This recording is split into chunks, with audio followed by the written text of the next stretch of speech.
terpilih menjadi ketua dewan kehormatan. Apa artinya ketua dewan kehormatan itu? Ketua dewan kehormatan ini kalau dalam istilah polisi atau tentara, yang provos atau PM, polisi militer. Jadi berapa? Kita jangan kasih cukup kurang, tapi insya Allah dari kebetulan saya bisa dapat catatan yang saya. Perlu kami informasikan kepada bapak-bapak, ibu-ibu, khususnya ini saya bertemu dengan masyarakat di bidang pendidikan, artinya di bidang birokrasi, bahwa akhir-akhir ini atau di akhir tahun 2024 khususnya di bulan Desember sudah mulai gejolak-gejolak, yaitu masalah ketenagaan, masalah ASN, masalah honorer, masalah pegawai P3K dan P3K separuh waktu.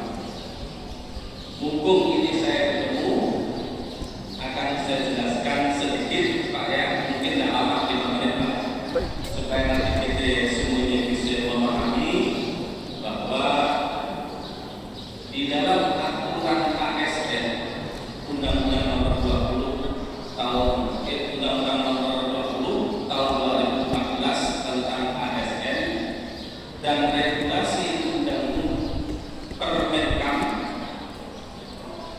Nomor 347 tentang P3K, ternyata di dalamnya penuh sebuah permasalahan-permasalahan yang harus kita selesaikan. Kenapa Dewan harus tahu?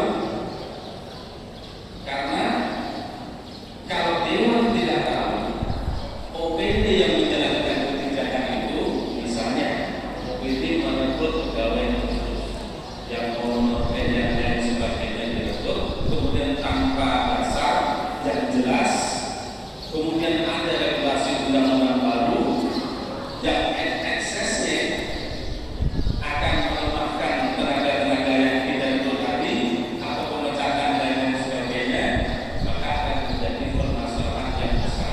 Permasalahan yang besar yang dialami masyarakat kita larinya kemana Pak? Larinya kita ilmunya berbeda. Contoh kemarin, tanah kalau 2003, tanah kalau 2004 tentang kebun sawit dan lain sebagainya. Begitu ada masalah muncul, masyarakat berbuyun-buyun, bukan ke kantor lagi, bukan ke dinas pertanian, kemana? Ke kantor dewan, penuh sehari.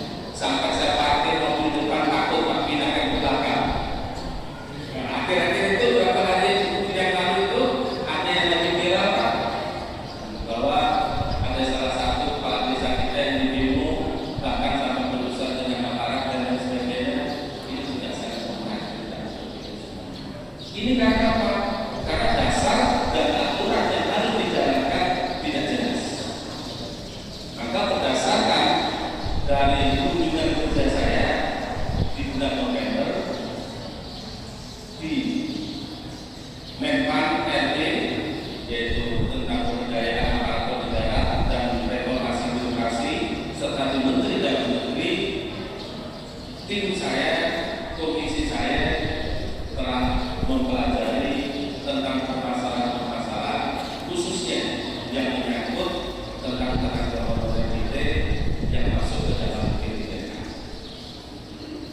P3K terlepas dari ASN itu.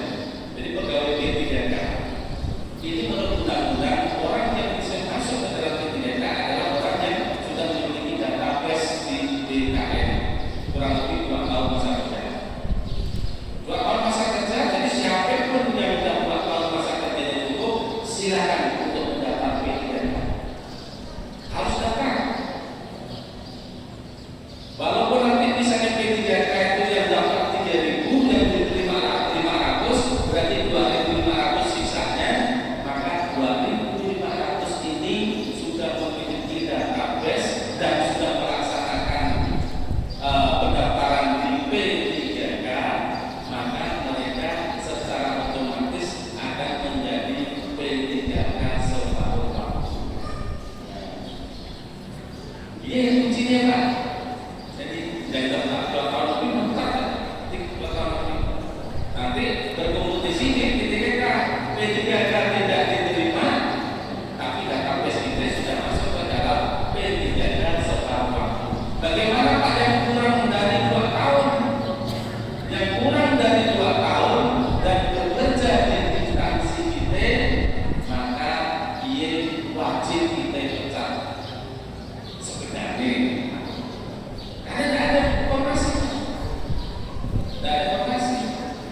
yang dalam outsourcing itu ada 3 tenaga yang sah.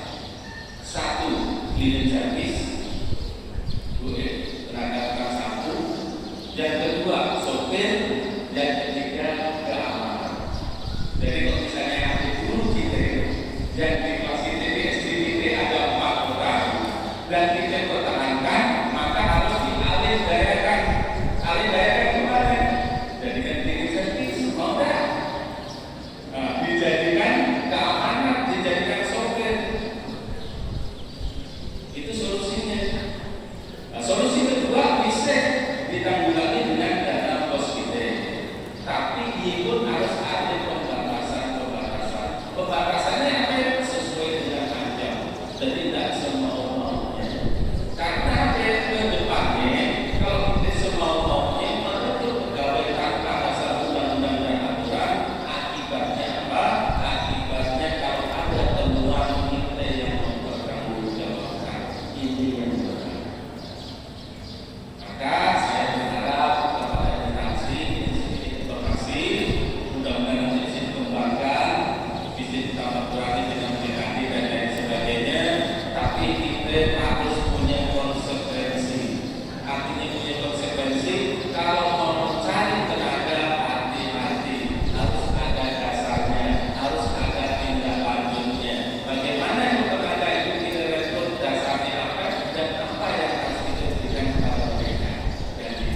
Karena kira itu hati-hati, memang benar-benar kita harus waspada, mencermati dan segala bentuk kebijakan manajerial. Untuk apa? Tujuannya untuk keselamatan kita. Insya Allah minggu depan saya akan menindaklanjuti hal ini ke Menteri Dalam Negeri dan Kemenpan. Hari Minggu saya berangkat, Minggu, Senin, Selasa, Rabu, Kamis ada di Jakarta. Salah satu agenda saya atau agenda kami Komisi 1 adalah menyelesaikan dengan masalah yang bersangkutan dengan tenaga P3K, P3K separuh waktu, dan tenaga honorer yang belum masuk ke dalam database. Ini masalah. Nanti mudah-mudahan kalau ini sudah kami dapatkan dari pusat, maka ketika nanti kami di kabupaten akan mengadakan rapat kerja dengan OPD-OPD terkait. Gunanya apa?